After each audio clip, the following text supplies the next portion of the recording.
So you want to buy a condo. Condos provide a unique kind of risk that is not found in single-family homes. All right, we're going to back up a little bit and start off this video with defining what a condo is. A condo is not synonymous with townhome. A townhome is a style of building, just like an apartment or a standalone home. A condo is a form of ownership. So you can have apartment-style condos. You can have townhome-style condos.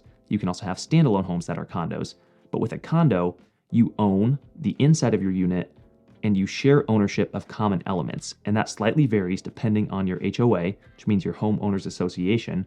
But it typically includes stuff like the roofs, the siding, the landscaping, mowing, snow removal, the drives, all of that. You share ownership of that with the other owners in your HOA. And that brings me to my next main point. An HOA fee, your monthly payment to your HOA, is not rent. Do not think of it as rent. It's not like you're paying a third-party owner to take care of their property while you just get to live and enjoy it. You do get to live and enjoy it, but you're going to enjoy it a lot more if you actually have an HOA that's taking care of your equity. Because when you buy a condo, you're also buying a fraction of ownership in the common elements. When you go to sell your house, its value is going to be dependent on how well the HOA has taken care of the property and how well they have been managed. And that's where this risk comes in. I'm going to tell you a story really quick. The cobblestone HOAs in Urbandale. This is the first one that comes to mind just because I dealt with them when I first got into real estate. It's happened to a few others I can think of besides just the cobblestone townhomes. But here's what happened. And as a side note, if you live in the cobblestone HOA, I'm sorry you're going through this. It sucks. It can be prevented. We'll talk about how to prevent it in a couple of minutes. But anyways, the cobblestone HOAs were built in either the 80s or 90s. It could be the 70s. Correct me if I'm wrong. And since they were built, the HOA, to put it bluntly, had just been mismanaged financially.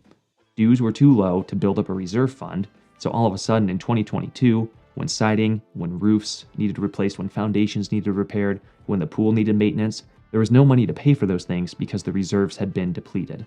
So if you look back on a condo in 2021, HOA dues were right around $200 a month. And that's a rough estimate. It varies based on the size of the unit because there are varying sizes there.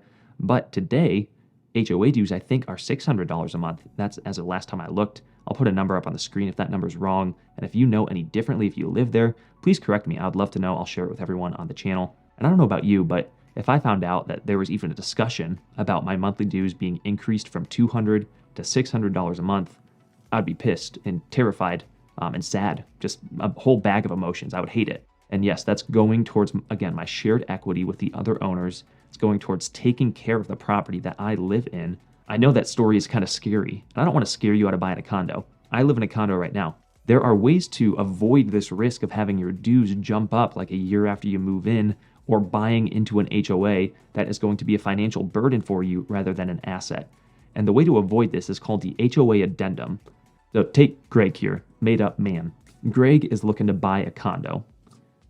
He finds one that he likes. He's going to write an offer on it with his realtor. What we would do is we would send over the offer with this HOA addendum. And the HOA addendum says, hey, Mr. Seller, we need you to provide to us all of these documents about your HOA, the covenants, the rules and regulations, the bylaws, the financial statements, etc. Financials are most important in my opinion. And then if Jake has a realtor, I think if this guy has a realtor who's worth anything at all, his realtor is going to take the time to sit down and scrutinize the HOA because this is a huge financial decision and Jake can take the time to do this too if he wants, but it's his realtor's job.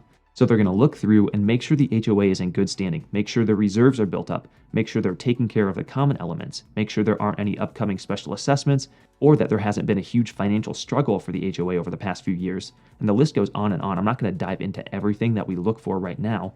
But the point is if there are any red or yellow flags, your realtor needs to be telling you those things and you can have a conversation with them.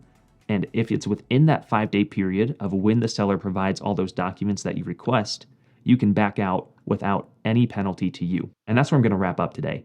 HOAs are great. They're an amazing form of home ownership that provide all the benefits of home ownership just with a little bit different of a format, but they also have a unique aspect of risk that you need to consider before you purchase one.